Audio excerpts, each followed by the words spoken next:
Dinosaur versus mammals is an interesting concept that I don't think gets enough coverage, and when there is coverage it often includes the largest specimens available, such as T-Rex versus mammoth or Allosaurus versus rhino. However, I think it would be interesting making a matchup between the meat-eating bull, also known as Carnotaurus, and the short-faced bear known as Arctodus Simus. Let's kick it off with everyone's favourite horned theropod. Carnotaurus was a distinct member of the abelisaurid family, thriving in the late Cretaceous period approximately 72 to 69 million years ago. This theropod is known for its streamlined body, unique cranial features which sets it apart from other predatory dinosaurs of its time. You also probably know it from the hit movie Dinosaur. That was where I personally first saw this theropod. Carnotaurus was a medium-sized carnivore, typically measuring between 8 to 9 meters or 26 to 30 feet in length. As for height, well, it reached around 3 meters or 9.8 feet at the head. Now, there have been a number of studies on this bull's weight, but most estimates place it within the range of 1.35 to 2.1 tons. Carnotaurus was also discovered to have possessed scales, with the potential of it having scutes which could have acted as a natural armor of sorts. Its build was robust yet distinctly streamlined, suggesting a body that could reach some decent speeds. The skeleton featured a deep rib cage and a strong flexible tail that likely contributed to both its agility and balance. Talking about speed, just by looking at it you could tell that its limb proportions indicate a light for quick burst of speeds, which would have been crucial for ambushing its prey. According to W. Scott Persons, the University of Alberta PhD student, paleontological analysis suggests that it could have even reached speeds of up to 48 to 56 kilometers an hour or 30 to 35 miles per hour, which hey, I think that isn't too bad considering this is a decently sized theropod. Its hind limbs were particularly robust with strong femurs and elongated tibia aiding in rapid acceleration. The relatively shorter length of its metatarsals also contributed to its ability to make quick turns and sudden sprints, essential for capturing prey or evading competitors. It shouldn't be a surprise to anybody that this dinosaur's primary weapon would have been its jaws, which contained teeth that were suited for gripping and tearing flesh. As for bite force, well, Carnotaurus may not have actually packed as strong of a bite as you may have imagined. Studies such as from Mazetta's 2009 place its bite force to be around 3,300 newtons. Meanwhile, the more recent Sakamoto's 2022 study places its bite force at around 7,100 newtons. But I know what you all must be wondering, what about its most unique feature, being its horns? Well, Carnotaurus is unique among carnivorous bipeds for its pair of horns on the frontal bone. The exact purpose of these horns remains a hot topic of debate amongst paleontologists. Some suggest they use these horns in combat with other Carnotauruses, possibly for territory or for mating rights, while others propose that they may have served as display structures for courtship or species recognition. Fernando Nova's 2009 study supported the idea that Carnotaurus's horns were used for combat, as they argued that the skeletal features indicated adaptations for headbutting, such as a shortened skull for quicker head movements and a muscular neck for delivering strong blows. He also noted that the increased rigidity and strength of the spinal column likely evolved to withstand impacts from head-to-head collisions. Additionally, Rafael Decourt's study in 2018 proposed that the horns could have either been used for headbutting and or shoving, akin to modern-day marine iguanas. As for its arms, I mean, hey, we didn't even need to get into them.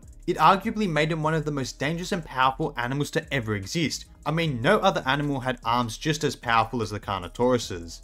Totally.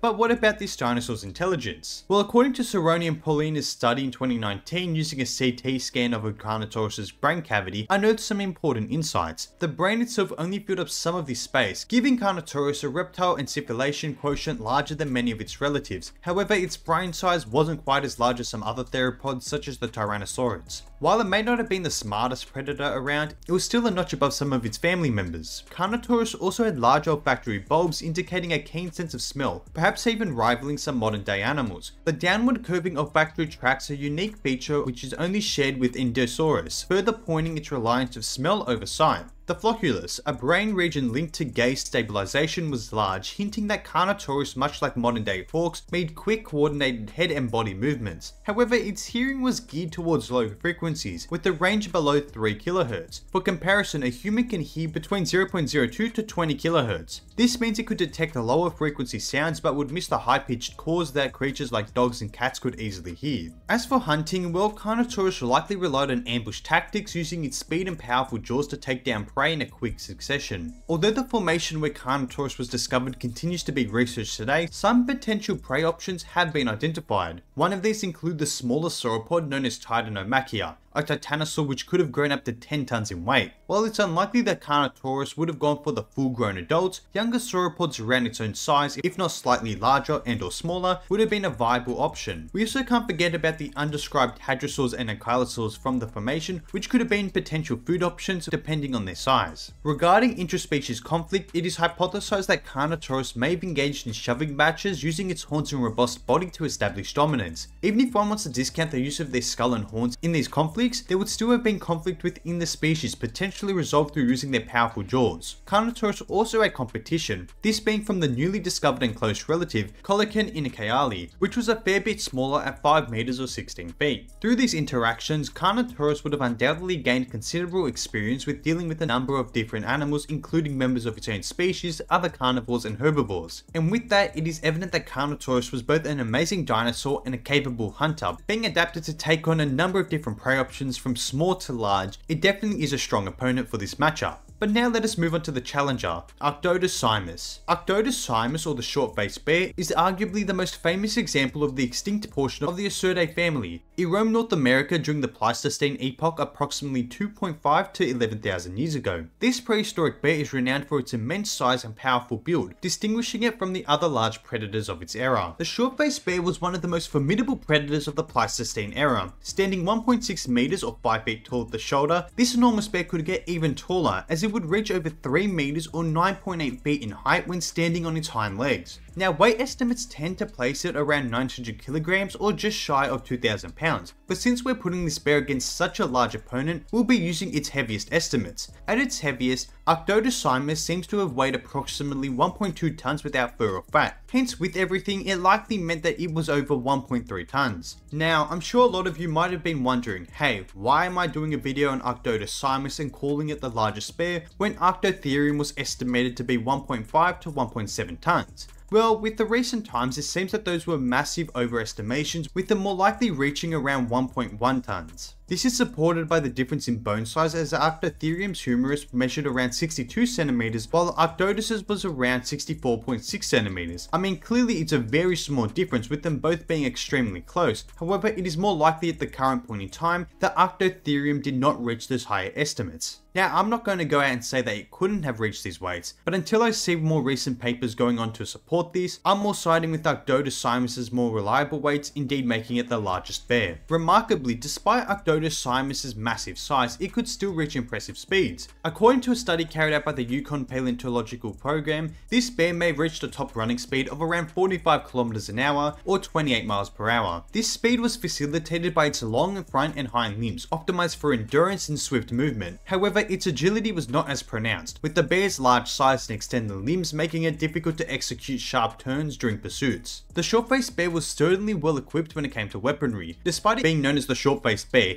its jaws were incredibly powerful. Using studies made by National Geographic and research on its distant relative Arctotherium, which was made by D.D. Steiner et al., as well as estimates from modern relatives by Graham Slater et al., its bite force may have exceeded 5,000 newtons. This is due to the fact that these prior studies estimated bite forces between 4,000 to 5,000 newtons on bears that were fairly smaller than our Arctodus. In addition to its powerful bite, this bear possessed strong limbs capable of inflicting significant damage. For context, the smaller grizzly bear has the strength to move 320 kg or 700 pound metal dumpsters like they were volleyballs, so the short-faced bear's larger limbs would have 100% meant that it would have been way more devastating. However, the functionality of Arctodus' forelimbs for grasping large prey is continuously debated. Some research argues that its forelimbs were less powerful and had reduced mobility compared to modern bears, potentially hindering its ability to grapple prey effectively.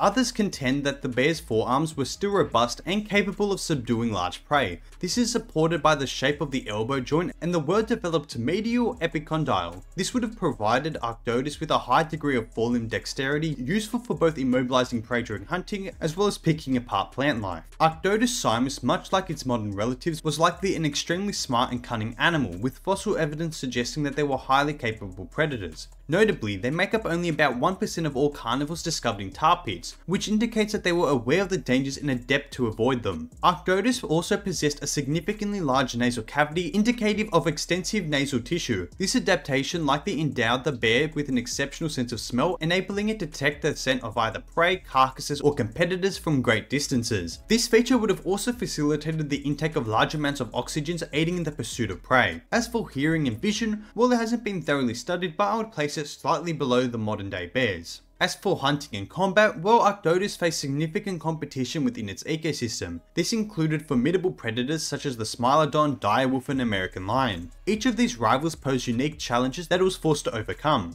some being larger and more of a physical challenge such as the American lion, or faster and more agile challenges like the direwolf. I'd imagine when these predators did encounter each other, Arctodus was the victor more times than not due to its sheer size. As for the animals that could have been on its menu, well, this would have included camels, horses, bison, and even ground sloths. And this also indicates that they were able to take down fast moving heavy-set prey. I mean, there's no doubt that Arctodus would have targeted the individuals worst for wear in order to make the hunt as safe as possible. It also may have targeted younger mastodons, yet it's still debated whether Arctodus would have outright predated on them or merely scavenged off of them. I think the most confusing thing about Arctodus Simus is the exact diet. This continues to be a hot debate within the paleontological community, as studies suggest pretty much everything from hypercarnivore to omnivore to even herbivore. For this debate, I'll be siding with the research that indicates a carnivorous or omnivorous diet at the very least. We also can't forget that this bear would have had interspecies conflict, mainly between males. If you have seen fights between grizzlies, you know that these fights are certainly not for the weak. These bears are hardened through this combat, and if we use modern day bears as a foundation, then they would have been quite skilled in terms of basic wrestling. Overall, it's clear that Arctodus